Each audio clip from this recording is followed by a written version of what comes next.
CGI B R Gavai पर हुए जूता कांड को लेकर विपक्ष तो हमलावर है ही।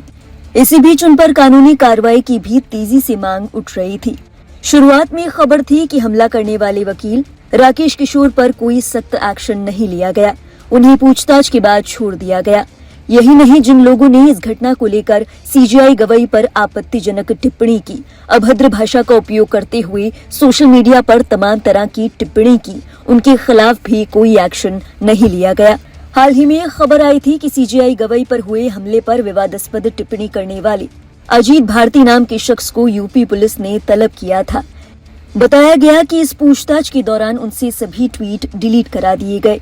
हालांकि उन पर कोई एक्शन नहीं लिया गया, उन्हें पूछताछ के बाद छोड़ दिया गया था। इस बात पर भी विपक्ष ने नाराजगी जाहिर की थी। देश भर में सीजीआई पर हमला करने वाले वकील राकेश किशोर पर सख्त कार्रवाई की मांग की गई। इसके बाद जानकारी मिली कि हमलावर वकील राकेश किशोर की अदालत में प्रवेश पर रोक लगा दी गई है। इसी के साथ उन पर बेंगलुरु में एफआईआर भी दर्ज हुई है। इसी बीच खबर सामने आई कि पंजाब पुलिस की ओर से सीजीआई बीआर गवई पर सोशल मीडिया पर आपत्तिजनक टिप्पणी करने वाले लोगों पर गैर जमानती धाराओं में एफआईआर दर्ज की गई है।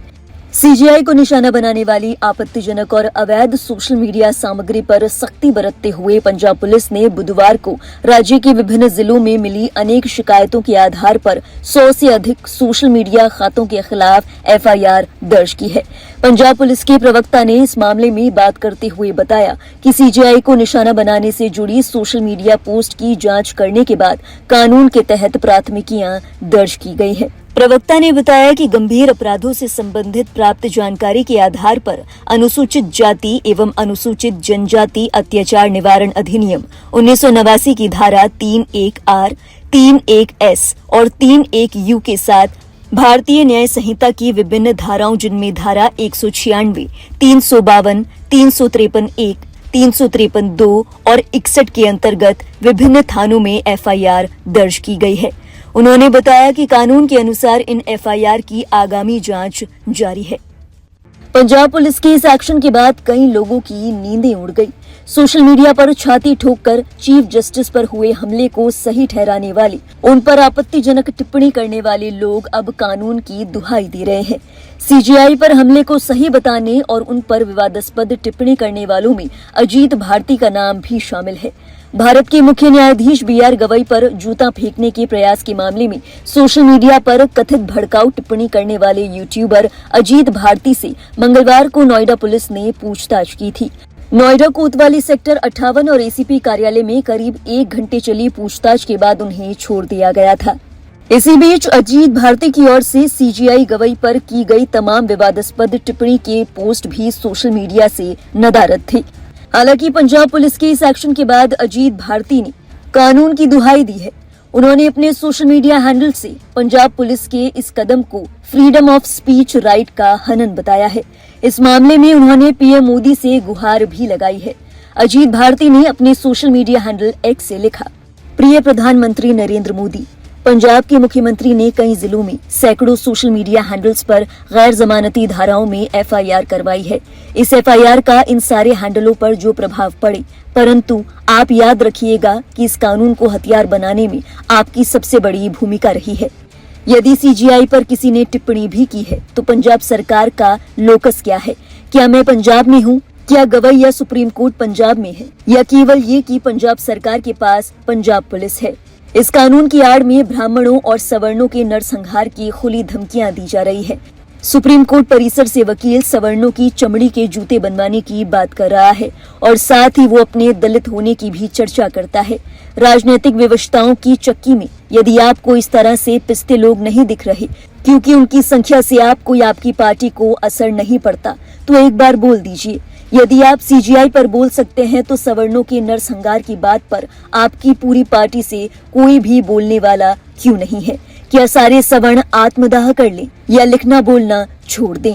याद दिला दें, ये वही यूट्यूबर अजीत भारती है जिन्होंने पुलिस की ओर से पूछताछ के बाद छोड़ दिए जाने पर अपने सोशल मीडिया हैंडल एक्स से ट्वीट किया था, सरकार भी हमारी, सिस्टम भी हमारा। मीडिया रिपोर्ट्स की माने तो सरकार के इस कदम के बाद उनकी भाषा और उनका मिजाज बदला हुआ दिखाई दे रहा है। जहां पंजाब पुलिस की ओर से ये एक्शन लिया गया। बीते रोज आम आदमी पार्टी प्रमुख अरविंद केजरीवाल ने भी सीजीआई गवई पर हुए हमले और इस घटना का समर्थन करने वाले और सीजीआई गवई पर विवादास्पद टिप्पणी करने वालों पर अपना गुस्सा जाहिर किया। Chief justice of India B R. Gavai पर जूता फेंकने की कोशिश को सोची समझी साजिश बताते हुए आम आदमी पार्टी के राष्ट्रीय संयोजक अरविंद केजरीवाल ने अपना गुस्सा जाहिर किया। केजरीवाल ने कहा कि सीजीआई पर जूता उछालने की कोशिश करने वाले और उनका मजाक उड़ाने वाले लोगों को इतनी सख्त सजा दी जानी चाहिए कि भविष्य में कोई ऐसी हिम्मत न कर सके।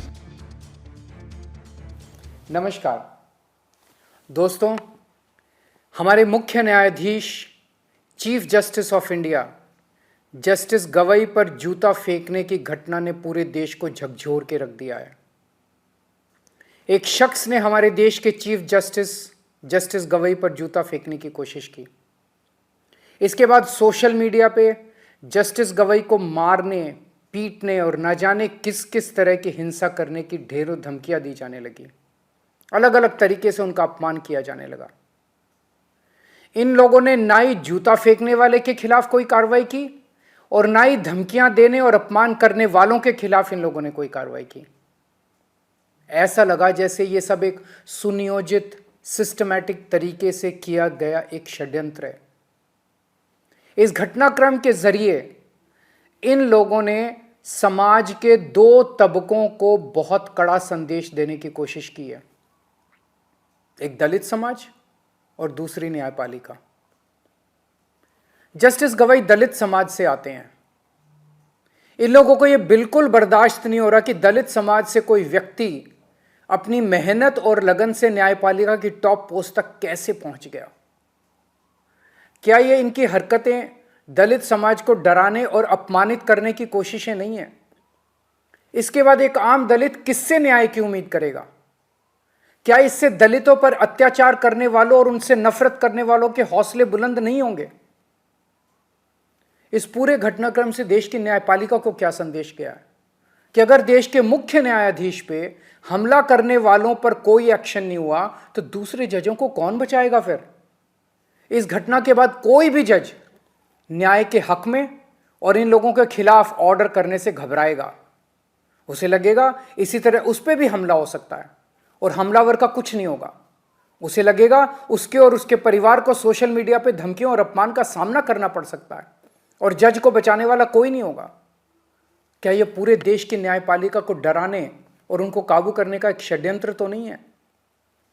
जूता फेंकने वालों को और चीफ जस्टिस को धमकियां देने और उनका अपमान करने वालों को ऐसी सख्त सजा दी जाए कि भविष्य में कोई न्यायपालिका के खिलाफ खिलवाड़ करने की हिम्मत ना कर सके।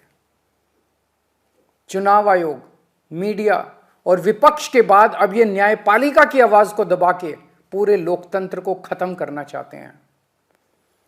न्यायपालिका की स्वतंत्रता हमारे देश के अस्तित्व के लिए अहम है। न्यायपालिका का यह अपमान देश के संविधान का अपमान है, बाबा साहेब का अपमान है। यदि आप सच्चे देशभक्त हैं तो आप चुप नहीं रह सकते।